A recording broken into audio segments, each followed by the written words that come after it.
Yo guys, this is another commentary. I'm just gonna quickly say at the start, I don't know what the quality on my mic's gonna be like because I've been told it's getting worse by people on Xbox.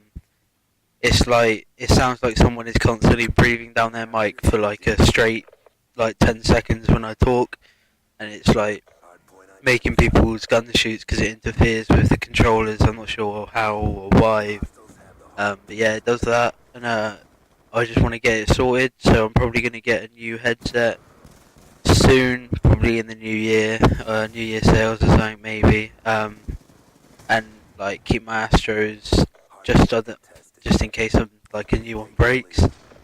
Um, I want to quickly talk about like my team situation at the moment, like after leaving the Mad Squad or whatever you want to call them, Luke, Bird, and Ben. On the night after I left him, Charlie CS7, Vital Charlie, he said to me that he couldn't go to EGL9 because he's on holiday, and asked if I wanted to go I-48 with him. And I would prefer to go to I-Series at the moment because I know where it is. I can work out how much it's going to cost me, and I don't have to worry about spending more than like 250 quid on an event. Whereas EGL9, there's so many places it could be, and I don't want to take another like 13-hour journey to an event where like there's not much to do. Like I found Blackpool quite boring for EGL7. Like we were just sitting around quite a lot of the time in the bar. So like if EGL9's any further north than like Birmingham or Telford, I probably won't go, and I'll be 100% going I-48. Me and Charlie have picked up Jay. We're looking for one. We're looking for any role. Someone who can play hard point, someone who's good at S&D and knows what they're doing on CTF as well. Doesn't really matter what role. If anybody wants to scrim, just leave a comment. I doubt people will probably watch this all the way through anyway. But yeah, it doesn't matter what role because we can all play all the roles like AR or SMG. So like we're all pretty solid for roles of versatile, whatever you want to say about it, or for it, whatever you want to describe it as.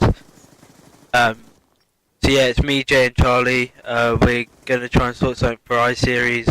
Jay only wants to go if there's 20 plus teams, because like I-48 and EGL9, there's a week gap between the two events.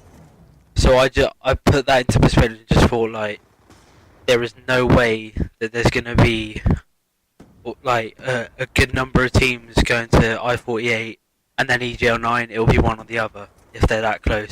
The only teams that will be going to both might be the top teams. Whether or not orgs would be willing to pay for two events that are spread within a week because of like the cost. But yeah, if I get a job in the new year, then I'm going to both regardless. If I go to both, if I go to EGL9, I'd want to be going with Jay and Ben. I just feel comfortable playing with him. Like on Modern Warfare 3, when me, Ben, and Paz split after EGL7, I realised I couldn't play without Ben on Mod 3. I was actually so shit after like splitting from Ben because like I always knew where he'd be, stuff like that. I always knew what he'd be watching, how he'd be playing. Like we didn't even like talk that much to each other in game because it was like so obvious what each of us were doing. And well, it may not seem like it, but he sort of reads the game better than the majority of the people I play with. So hopefully gonna get a sick fourth with them. I need to talk to them about EGL9 a bit more though, because I don't know what those two are gonna want to do. Ben didn't want to go to I-48, so that sucks. But yeah, like shit happens. So the plan for I-48 would be if we're going, if there's 20 plus teams, and if it's like if EGL9 isn't dead close, and like this is only, I'm going to both if I get a job. If I don't go to a job, I'll go to whichever one's closer. Basically, that's one point I'm trying to make. But I'm going back to what I was just saying.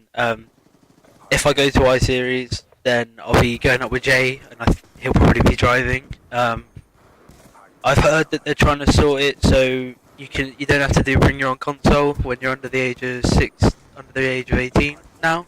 Someone told me, Charlie told me earlier that they're trying to make it so like people under 18 can get a turn up and play ticket, which will be sick because I don't want to have to take all my shit with me. Like, it may seem like stupid, but I think it's a really dumb idea taking like 500-600 quid worth of stuff to an event. Like, my monitor was 170, my Xbox was 350 when I got it, Scuff 70. Well, I'll be taking my Scuff and my Astros anyway, but like taking my Xbox and my monitor just seems like too much for me, really.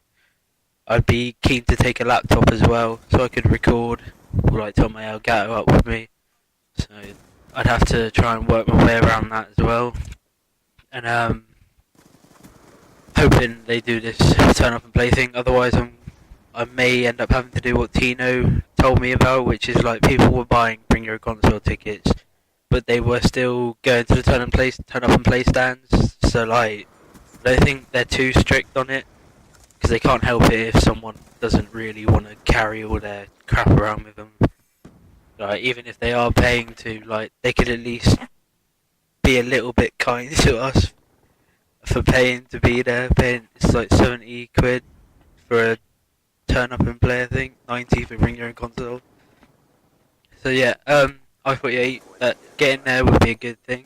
If we go and we're going to BO9, if we are going to BO9 as well, me and Jay, I don't know, we haven't had a proper conversation with this, but like I brought up that we could maybe like just go to the next place of the event, or find someone who we know, or if like the person we're teaming with lives near the event, go to their house and just have like a week LAN sesh, I guess. Seems a bit sad, but I didn't really like take it into too much detail. I'm just adding stuff onto this now. It was just a little idea I had. It's just a time saver as well, money saver too for me and Jay. So I-48 is pretty much guaranteed. EGL9, depending on where it is. If it's in London, that's good because I've got a lot of family in London. I have a house in London which I can always use for people.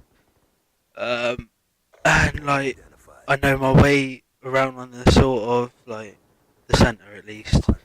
And a few of the towns around the outside, like Ealing, which is where I'm initially from, but I live in Cornwall now. So I-48 definite. EGL7, EGL9, not too sure, but could be definite. Trying to sort a job out in the new year, hopefully, which will mean I'll be able to go to both. And if I can get to both, that'll be sick, because I really want to go to both. Yeah, just going to talk a little bit about the gameplay now. I think I haven't really chosen a direct gameplay for this to go over, but I'll probably end up using a 40 bomb, which I got on raid hardpoint. So if you're watching it and it's that's good. I think it's the first 40 bomb I got in this game, and it was alright, I suppose.